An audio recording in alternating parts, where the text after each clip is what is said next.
Nós vamos pedir os irmãos para nós juntos abrir a Bíblia no capítulo 5 de 2 Coríntios. Nós vamos ler do versículo 18 até o versículo 21. 2 Coríntios, capítulo 5, versículo 18 a 21.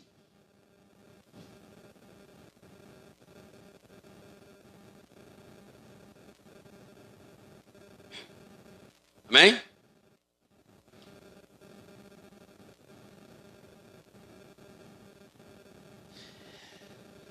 Segunda Coríntios 5, 18 a 21 diz o seguinte, vamos ler? Ora, tudo isso provém de Deus, que nos reconciliou consigo mesmo por meio de Cristo e nos deu o ministério da reconciliação, a saber, que Deus estava em Cristo reconciliando consigo o mundo, levando conta aos pecados dos seres humanos e nos confiando a palavra da reconciliação. Portanto, somos embaixadores em nome de Cristo, como que se Deus exortasse por meio de nós, em meio de Cristo, pois pedimos que vocês se reconciliem com Deus.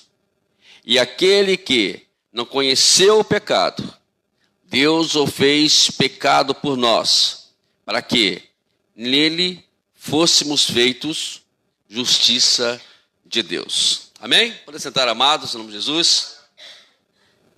Hoje nós ouvimos muito falar em justiça, né? E geralmente quando você ouve algum noticiário, né, de algumas coisas que acontecem no dia a dia, né, e lá nos telejornais, as pessoas vão dar entrevista e falam assim, olha, eu quero justiça, Mas esqueci um detalhe muito importante, né, a justiça pertence a Deus. Geralmente quando as pessoas fazem isso, ou fazem esses pedidos, ou pedem justiça, eles, na verdade, lá dentro dele está pedindo vingança, né? Eu quero me vingar por aquilo que fizeram de mal com alguém da minha família. E vejamos aqui nesse texto, na verdade, o 2 Coríntios é uma carta muito pessoal de Paulo. Né? Nós temos 1 Coríntios, temos 2 Coríntios, e 2 Coríntios parece que Paulo estava muito falando de algo muito pessoal entre ele e Deus. Ele procurava de todas as formas possíveis passar para essa igreja algo que estava dentro dele, algo que vivia ele constantemente. Aqui Paulo ele faz tem as suas lamúrias, aqui Paulo ele tem as suas tristezas, aqui Paulo apresenta também todas as suas dificuldades e também mostra também no capítulo 11, a partir do versículo 25, ele fala sobre as suas viagens missionárias, tudo que ele passou de dificuldade nas suas viagens missionárias. Mas nesse ponto aqui, Paulo ele fala sobre algo muito importante que serve para todos nós. Para nós entendermos que Deus nos reconciliou com Ele novamente.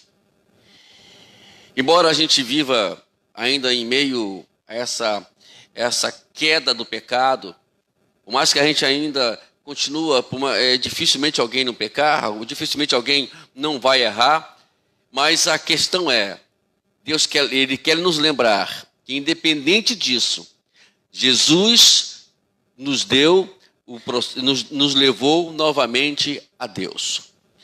Nós falamos até domingo passado sobre isso, sobre a questão, sobre Adão e Eva, que Adão quebrou aquele ciclo, né, daquela comunhão, daqueles momentos que vivia entre Deus e o homem, e ele quebra isso, e agora Jesus veio justamente para poder juntar essas coisas, nos trazer de volta para Deus, porque outrora, para poder alguém ir até a Deus, tinha que usar recursos como um animal que tinha que ser sacrificado, algumas coisas que tinha que ser feitas, alguém para interceder por eles. Existia no templo, né, uma cortina que impedia ou que que tirava qualquer possibilidade de alguém ir até o Santo dos Santos, que era o local do sacrifício, era o local onde era feita a comunhão, a oferta de comunhão com Deus. E depois que Jesus morre, tudo isso acaba. A Bíblia diz que o véu do templo, ele se rasga de alto até o baixo, e Deus, ele abre a porta para que não somente nós, não somente as pessoas que eram sacerdotes, mas todos agora possam ir até Deus. Tem uma palavra na Bíblia que é muito interessante, que o autor dos Hebreus diz, no capítulo 10, versículo 19, ele fala assim: nós temos ousadia e a intrepidez de entrar no Santo dos Santos pelo sangue de Jesus, que abriu o caminho para nós, pelo seu sangue. E hoje nós temos esse acesso. Vamos falar aqui sobre a questão daqueles que dizem que intercedem por nós. Hoje não precisamos de homem para interceder por nós, né? Por mais que temos os pastores hoje na igreja, por mais que temos hoje os homens de Deus, as mulheres de Deus, as mulheres de oração, os homens de oração, mas todos nós podemos sim chegar até a Deus. Temos esse acesso a Deus. Não precisa de intercessores para isso. E aqui, no versículo 17, Paulo, antes disso, ele fala algo muito importante, que fala que se alguém está em Cristo, é nova criatura. As coisas antigas já se passaram e as que fizeram-se novas hoje. Hoje temos que viver uma nova vida. Paulo está nos ensinando que esse mistério da reconciliação, ele é justamente para nos trazer de novo, a nos renovar a comunhão que outrora o homem tinha com Deus. O que ele fala aqui no versículo 17? Que tudo hoje tem que ser feito novo. Morreu o passado. Temos que agora esquecer o que nós vivíamos antigamente, procurar viver uma nova vida, procurar viver sempre em novidade de vida para encontrarmos a tal paz. E a pergunta sempre é essa: será que nós temos paz mesmo como nós achamos que temos? Será que nós temos comunhão com Deus mesmo que pregamos que temos? Então são coisas que devem ser sempre analisadas a cada dia. E Paulo fala aqui que em Cristo, é somente nele é que podemos buscar tudo isso. Não existe outra possibilidade. Cristo, ele é a imagem, ele é a verdade, o padrão de nós irmos até Deus, ou vivermos em comunhão com Deus. Não existe outra forma. Por mais que procuramos outras formas, por mais que se pregam outras formas, mas o apóstolo Paulo que deixa bem claro que ele é o canal, ele é o único veículo, a única forma de nos voltarmos para Deus. É por isso que em Cristo nós somos nova criatura. Em Cristo nós somos nova vida. Em Cristo é que vamos até Deus. Ele disse: eu sou o caminho, a verdade e a vida. Ninguém vem ao Pai a não ser por mim. É somente em Jesus. Geralmente hoje, eu não sei como que funcionam as eleições hoje, mas eu não me envolvo muito com isso, mas a gente pega algumas coisas, né, sobre isso. Existe a questão de muitas pessoas dizem assim: mas fulano de tal ganhou, fulano teve 600 votos e fulano teve 100 votos. Mas por que o de 100 votos ganhou, o de 600 não? Onde eu me perguntei isso, mas como é que é engraçado esse negócio, né? O cara teve 600 votos, irmão Marco. O cara perdeu. O cara teve 100 votos, ganhou o voto. Como é que pode isso? Aí eu fui procurar saber por quê. Aí eu fui buscar informações. E eles me informaram que aquele 100 votos ganhou por causa da legenda. A legenda acabou favorecendo ele a ganhar as eleições de determinado cargo lá. Hoje, na questão espiritual, quer dizer que se você está na legenda de Cristo, você já é um vencedor. Lá fora, pessoas podem ter muitas coisas, muitas expectativas ou esperanças que for, mas se você está em Jesus, independente do que você tem, você já é um vencedor. O diabo, ele só pode ter acesso às pessoas somente se elas estiverem sem Jesus. Uma vez, o pastor Antônio Gilberto, um grande erudito da Bíblia aí, um homem que foi um dos comentaristas de vários livros. Ele disse uma coisa interessante uma vez, muitos anos atrás. Eu era novo convertido, mas nunca se esqueça dessa ilustração que ele nos deu.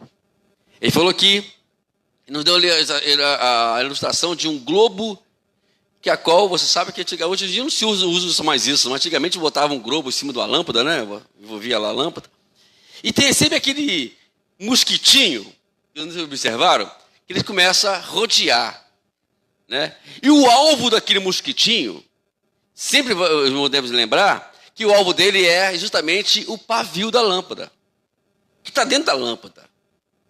Mas para ele chegar, aquele mosquitinho chegar até aquele pavio da lâmpada, até chegar lá dentro da lâmpada, que é aquele pavio que é onde está a luz, ele precisa passar primeiramente pelo globo e depois chegar até a lâmpada.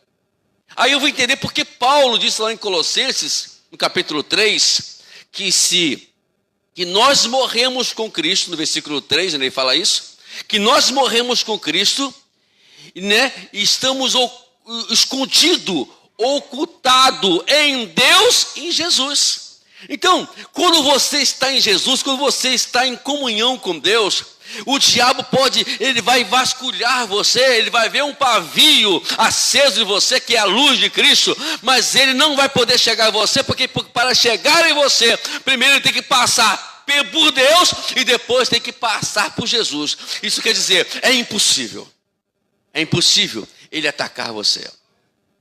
Nós temos essa segurança. É por isso que no versículo 4, nesse capítulo 3 de Colossenses, ele fala, né, se nós morremos com Cristo, né, também seremos manifestados com Ele em glória.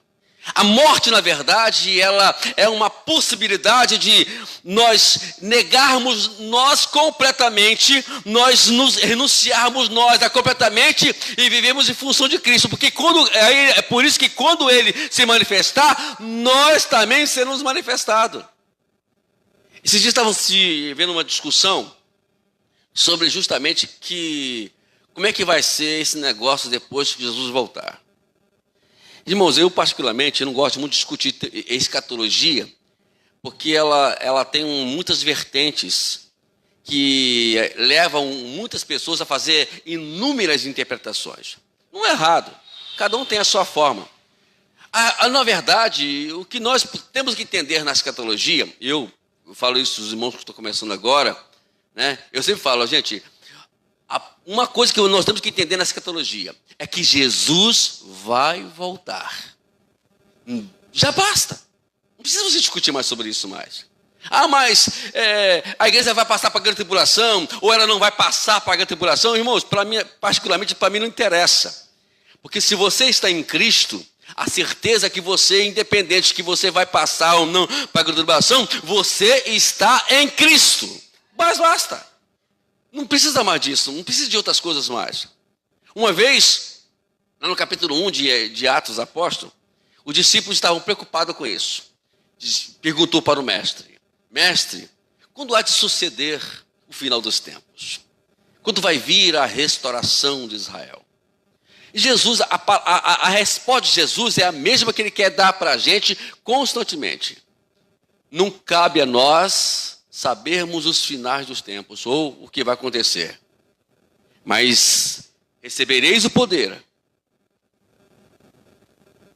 do Espírito Santo e vão testemunhar Jerusalém, Judeia, Samaria, até os confins da terra. O que ele quer da gente hoje é que a gente compartilhe para as pessoas o que nós temos, a nossa comunhão, essa reconciliação que temos com Deus. Já viu como é a situação quando alguém fica brigado há muito tempo, né? E alguém tenta, e a reconciliação é isso, é viver, sabe, em harmonia constantemente com aquela pessoa. E aqui, ele quer, Deus, o Paulo está ensinando que a gente precisa viver essa harmonia, porque quando eu estou reconciliado com Deus, automaticamente eu vou testemunhar para as pessoas o que eu vivo com Deus. E essa é a vida do cristão hoje. É passar para as pessoas o que você está vivendo com Deus. Então Paulo fala que hoje, no versículo 20, ele fala que nós somos embaixadores. O que é um embaixador hoje? Embaixador é um representante do seu país em países estranhos. Lembra de uma coisa? Paulo diz lá em Efésios 3:20 que a nossa pátria não é dessa terra. Temos que brigar nada por aqui. É por isso que às vezes, irmãos, eu fico um pouco meio triste com determinados irmãos brigando politicamente. Briga por causa de um, briga por causa de outro. Briga porque o fulano ganhou, porque o fulano perdeu. Vão para a rua fazer manifestação. Esses meus eu passei na rua, vi lá, vejo os meus amigos pastores estar preocupados com o reino de Deus, estão com o folheto na mão, brigando por uma causa que é desta terra, não é nossa.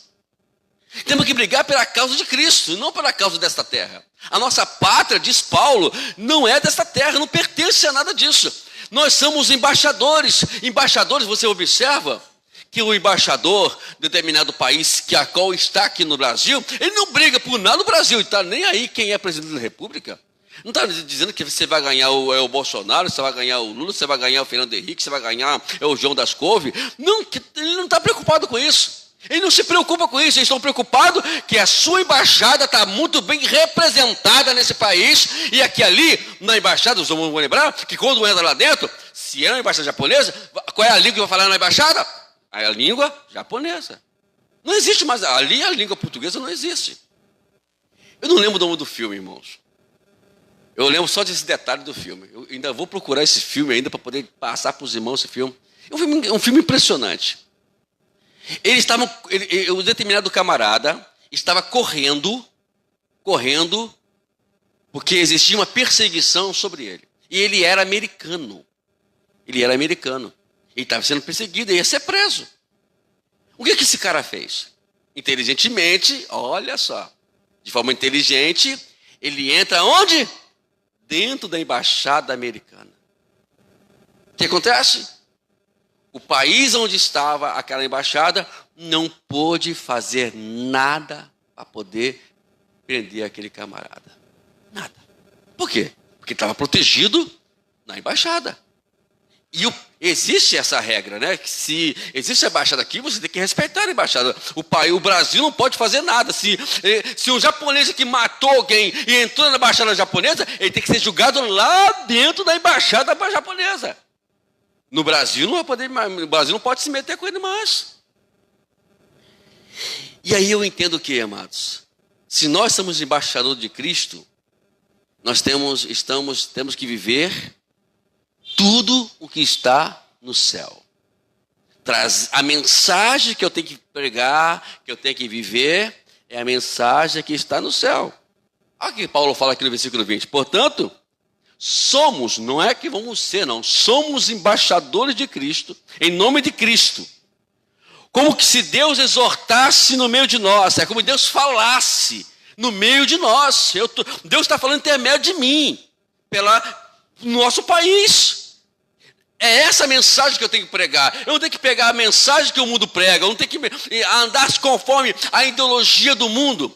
Paulo fala em Romanos, não me conformeis com esse mundo, mas deixa Deus transformar o seu entendimento para que você saiba qual seja a boa, a agradável, perfeita vontade de Deus.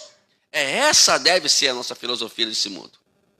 É por isso que, irmãos, temos que ler a Bíblia, temos que estudar a palavra, temos que viver conforme o que Jesus ensinou.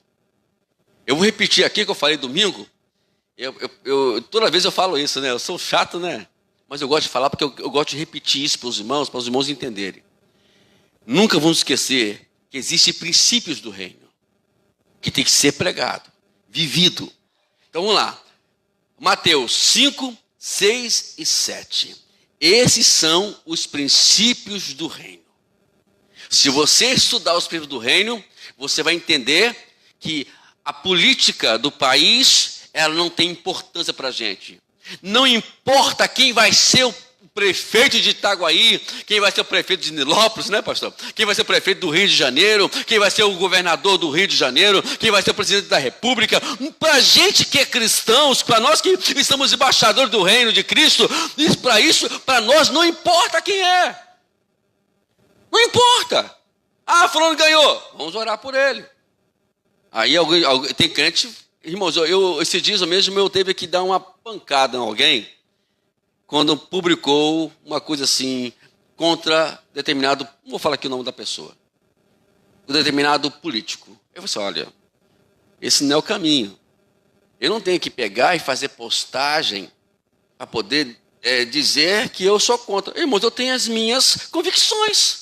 Ou eu já sei quem eu vou votar para prefeito, já sei quem eu vou votar para vereador.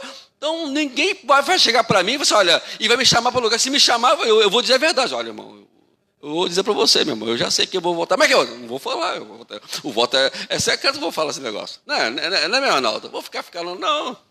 Eu tenho minhas convicções. Queridos, somos embaixadores de Cristo. Quem é embaixador de Cristo, ele não vai se preocupar com as coisas desta terra. Vamos agora, a nossa preocupação é trazer a mensagem da cruz para as pessoas que ainda não têm Jesus. Sabe como é que é a política do Brasil, do nosso país e do mundo? Prender, matar e fazer a determinada, entre aspas, justiça. Não é isso? E qual é a política da Bíblia?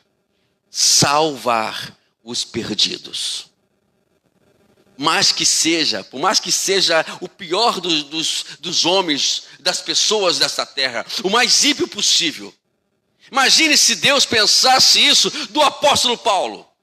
Bom, se Paulo chegasse aqui hoje, irmãos, para vocês, eu falo isso porque Ananias pensou assim. Né? Eu não estou falando isso de mim, não. Ananias pensou assim. Se fosse um Paulo hoje, o que você diria de Paulo? Muitos diziam, até mesmo nosso meio diziam, esse camarada tem que morrer. Aí quando morre, tem crente que bate palma ainda. Mais um CPF, como fala, cancelado, né? Conta eu falei. Não é assim que funciona. Deus lutou por Paulo até o final. No final das contas, foi o maior missionário abaixo de Jesus. O homem que teve revelações pessoais com Deus. Ananias pensou talvez como um de nós. Deus chega para Ananias e disse, Ananias, vai lá. Vai até em Damasco, tem um camarada chamado Saulo. Aí Ananias perguntou, por acaso é aquele Saulo de Tarso? Aí disse, é ele mesmo. É o Saulo lá de Tarso. Aí Ananias coça a cabeça, talvez como nós fazemos, né? Senhor, o camarada mata rindo. O cara mata rindo. Vai lá, porque ele também hoje vai sofrer por amor de mim.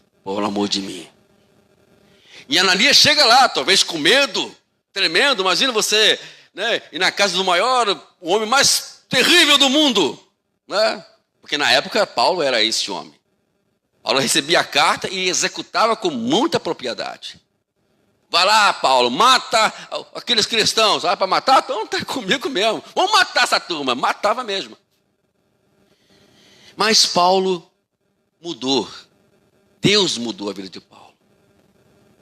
Aquela mensagem pregada por Estevão no capítulo 7 foi a virada de chave para a vida de Paulo. Paulo estava lá. Mas a mensagem chegou ao coração de Paulo. Tu vê o que está faltando hoje para o nosso país melhorar, para o nosso mundo melhorar? Em vez de nós ficarmos aí em busca de justiça, né? Está lá um cidadão lá do Ministério da Justiça lá, inventando modas aí, né? Criando problema para o nosso país, criando problema, querendo dar um ditador para o país. Vamos orar para ele, quem sabe esse homem possa se converter e virar, sabe, ele hoje é um Paulo, mas amanhã pode ser um grande pregador do evangelho, e nós às vezes, em vez de nós ficarmos orando pela vida desse homem, estamos justamente maldiçoando a cada dia mais esse homem. Quer ver uma coisa que às vezes acontece conosco? Né? A gente fala que a polícia é isso, que a polícia é aquilo, mas temos que abençoar os policiais, independente de que sejam eles. Abençoa ele. Abençoa essas pessoas. Às vezes eu lá perto de casa, quando eu vou passar lá, tem uns jovenzinhos, sabe? Na esquina, né? Aí eu passo, olho para casa e assim, ô meu irmão, Deus abençoe, tá? Aí ele olha para minha cara assim, tá bom. Continua abençoando essas vidas. E Paulo está lá querendo nos ensinar justamente isso. Nós agora somos nova criatura, como ele fala aqui no versículo 17. As coisas mudaram para a gente. Não estamos pensar mais como pensávamos antigamente. Não estamos mais pensar em justiça como nós pensávamos antigamente. Lá em Romanos 12, Paulo fala, né? Irai-vos, mas sabe que mas a vingança pertence a mim. Vocês podem irar, porque indignar, a gente vai ficar indignado sim. Faz parte do nosso ser humano, mas isso não pode virar vingança. Eu não posso agora deixar que essa ira, que essa indignação faça com que eu queira o mal das pessoas. Ao contrário, eu tenho que me controlar. Estou indignado, né? A gente que dirige então, né, irmãos? Né, irmão Nilo? Tá aqui agora o Arnaldo que está trabalhando de Uber, né? A gente está na rua, dá vontade, esses dias, irmãos, um camarada, ele deu um chute no meu retrovisor e quebrou ele. Quebrou o retrovisor. Coisa desnecessária. Naquele dia, irmãos, eu vou dizer a verdade. O negócio entrou aqui no coração. Eu parei o carro, escorei lá. Senhor, aí eu orei. Tem que orar, irmão, tem que orar. Tem que orar, irmão, não para de orar não. Senhor, não deixa o ódio entrar no meu coração. Eu quero abençoar essa vida, mas preciso que o Senhor me ajude a abençoar ele, né? Me ajuda a abençoar esse camarada, né? Se tiver alguma coisa para fazer, que o Senhor faça, mas não eu. Fui para casa. Fiquei nervoso, fiquei agitado. Irmãos, a minha pressão nunca chegou 15/10, aquele dia chegou, né? Nunca senti dor no peito, aquele dia senti, porque eu tinha que me segurar para poder não explodir. Mas Deus estava no controle. Só morre quando chega a hora, né, amado? Não chegou minha hora ainda, né? Vamos continuar aí a vida. Então, porque nós temos que aprender a viver, a pensar as coisas que são do alto, que são do céu. Entendeu? Porque se a gente não pensar assim, se a gente não viver assim, a gente vai, sabe, irmãos, atropelar os princípios bíblicos. O que Jesus disse? Olha, amai-vos os seus inimigos. Aí você olha para o inimigo, você tem que amar ele. O cara está te fazendo mal, tem que orar por ele. Tem que abençoar aquele que está amaldiçoando você. Sabe, é uma troca. Eu fico entendendo que no final da vida de Jó, talvez na vida de Jó esses pequenos princípios. Jó ficou doente, perdeu tudo, Jó perdeu a saúde. Depois os amigos dele chegaram para cima dele, querendo julgar ele, que ele estava assim porque estava com pecado, assim, aquela história toda. E no final de tudo, Jó entende o que Deus queria com ele. Aí, o que Deus faz com Jó? Agora você vai orar por aqueles 3 camaradas. Imagine só, os caras que estavam perseguindo você, os caras que estavam querendo teu mal, te julgando. Agora você vai dizer e orar por eles. Mas quando Deus manda Jó orar para aqueles caras, porque Deus já tinha olhado para o coração de Jó e via que Jó já havia perdoado os seus amigos. Deus nunca vai mandar você orar por alguém que você não ame ele. Porque a oração também, por sinal, não vai ter efeito. A oração só tem efeito quando existe amor, compaixão, empatia. Essa oração tem efeito. Quando você ora por alguém, né? E eu me lembro uma vez, tinha um camarada que tinha me feito mal. E aí eu soube que ele estava dando um princípio de AVC. Eu fiquei desesperado, irmãos. Senhor, não deixa o cara morrer não, Senhor. Eu estou declarando que o Senhor que eu perdoo ele. Por favor, vá lá agora, Senhor, no hospital.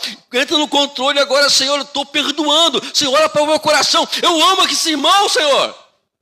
Vá lá, Senhor, perdoa ele. Graças a Deus, não morreu não. Né? Mas a gente fica preocupado. E temos que orar pelas pessoas. Quando nós aprendemos esses princípios, nós vamos entender que o mundo precisa justamente de embaixadores de Cristo nessa terra. Precisa de pessoas que estão vivendo o ministério da reconciliação. Pessoas que se reconciliaram com Cristo mesmo. Não é somente vir para a igreja, não. Não é somente trazer um cartão de membro, não. Não é dizer apenas que somos cristãos, não. É vivermos uma vida uma vida que a qual prova na prática que estamos vivendo de uma vida reconciliável com Deus. O que é viver reconciliar com Deus? Viver em comunhão com Ele. E quando você vive em comunhão com Ele, tudo que você fala, tudo que você ora, vai ter efeito. Tudo. Tudo. Olhe para alguém, pense em alguém que está te maltratando.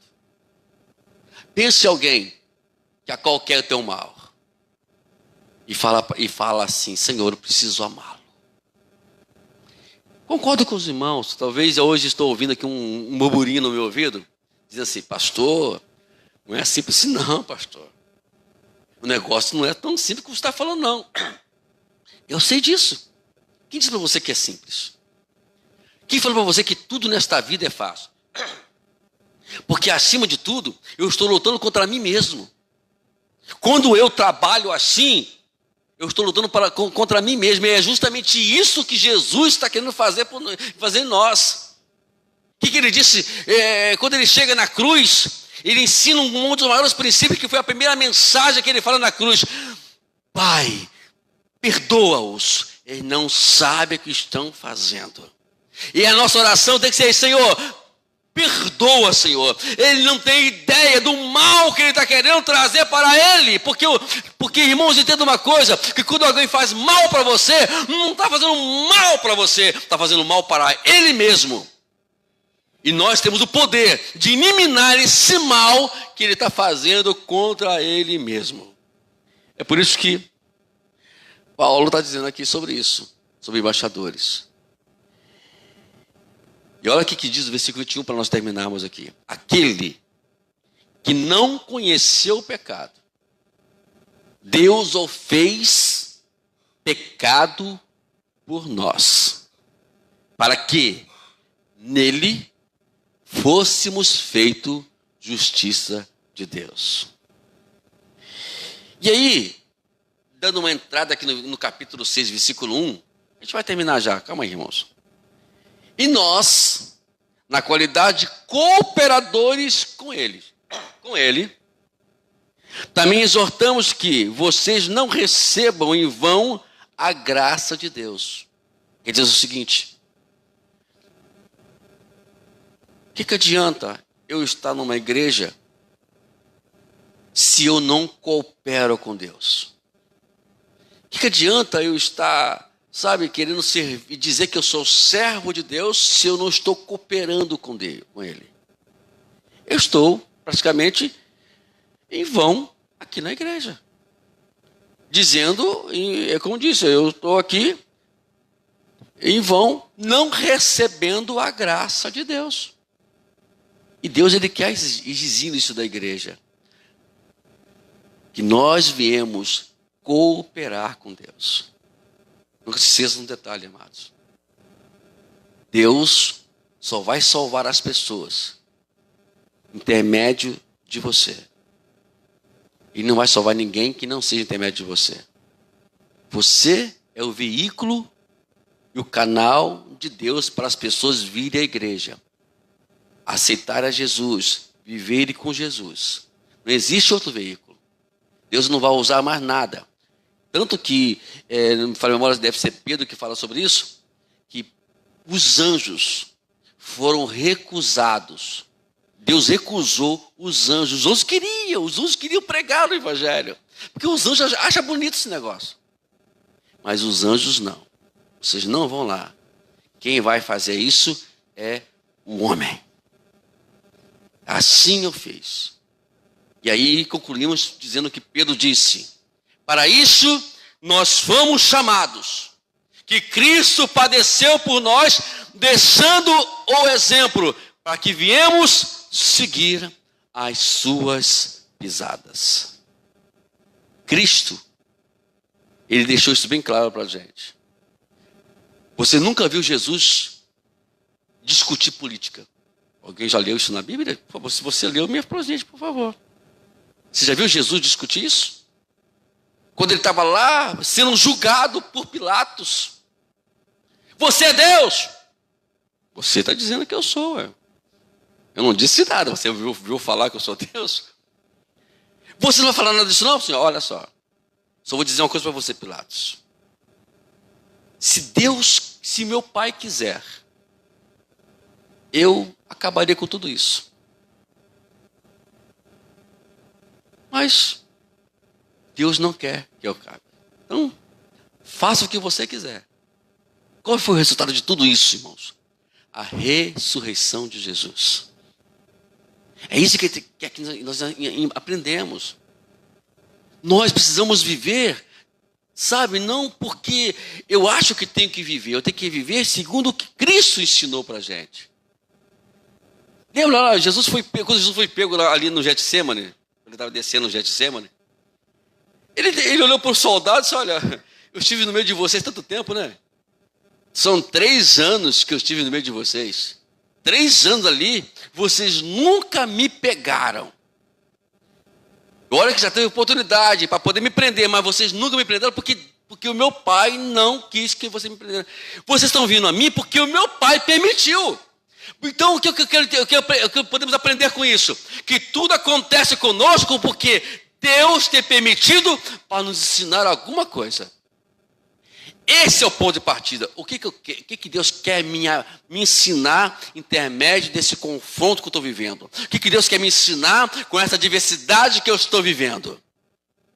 Então essa deve ser sempre a nossa oração. Amém?